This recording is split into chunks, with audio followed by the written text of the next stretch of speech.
Bonjour à tous. Aujourd'hui, on va faire ensemble le cours de proposition subordonnée relative par qui.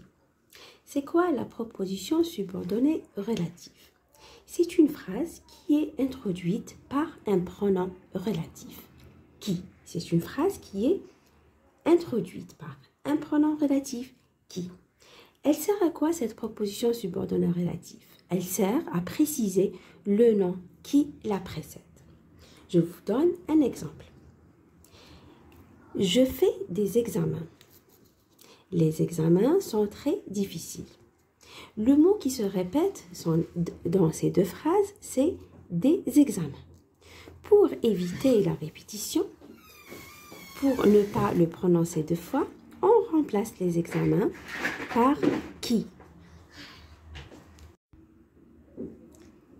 Alors on dit « je fais des examens qui sont très difficiles ». On a utilisé le pronom relatif, on appelle ça un pronom relatif. On l'a utilisé pour éviter la répétition et on a dit « je fais des examens qui sont très difficiles ». On a évité la répétition, on n'a pas prononcé examen deux fois. Et on dit min qui jusqu'à la fin de la phrase qui sont très difficiles, on appelle ça la proposition subordonnée relative. Il y a la proposition proposition subordonnée relative. Le mot qui précède qui, li ma خليناش يتعاود deux fois pour éviter la répétition. Les examens هما اللي كانوا يتعاودوا deux fois درنا كي باش نيفيتو ما نضلوش نعاودوا فيه. Les examens هذا نسموه antécédent. On l'appelle antécédent. D'accord? Antécédent, qui c'est le pronom relatif et qui sont très difficiles. Toute cette phrase, on l'appelle la proposition subordonnée relative. Je vous fais un deuxième exemple. Il faut pratiquer le sport. Le sport a plusieurs bienfaits. Pour éviter la répétition du mot sport deux fois, on dit il faut pratiquer le sport qui a plusieurs bienfaits. On a utilisé le pronom relatif qui. C'est le pronom relatif. Le mot qui se répète deux fois, c'est le sport. Le sport, on appelle antécédent.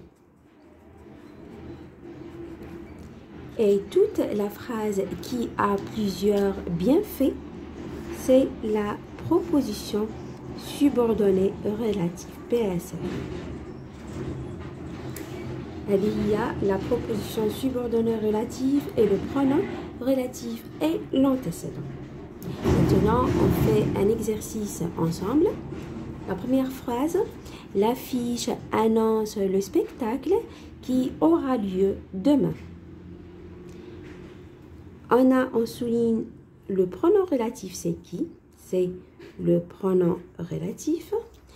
On a la proposition subordonnée relative qui aura lieu demain.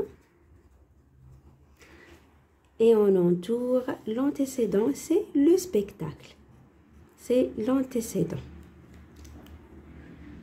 L'affiche annonce le spectacle qui aura lieu demain. Le spectacle aura lieu demain.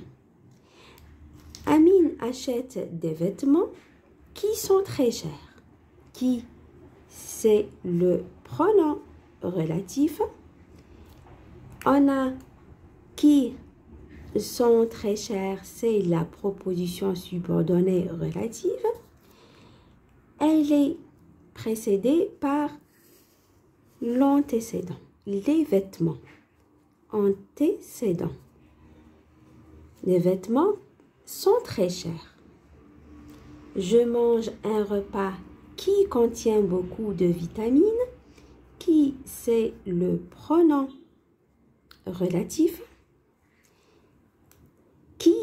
contient beaucoup de vitamines, c'est la proposition subordonnée relative. Et un repas, c'est l'antécédent. Antécédent. Parce qu'on dit un repas, c'est le repas qui contient beaucoup de vitamines. Repas contient beaucoup de vitamines.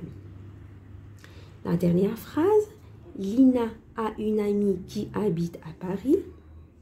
Qui, c'est le pronom relatif. La proposition subordonnée relative qui habite à Paris. Et qui habite à Paris? Une amie, Alina, habite à Paris. Alors, l'antécédent, c'est une amie. C'est l'antécédent. Ça, c'est tout ce qui concerne ce cours de propositions subordonnées relatives. J'espère que j'étais claire pour vous.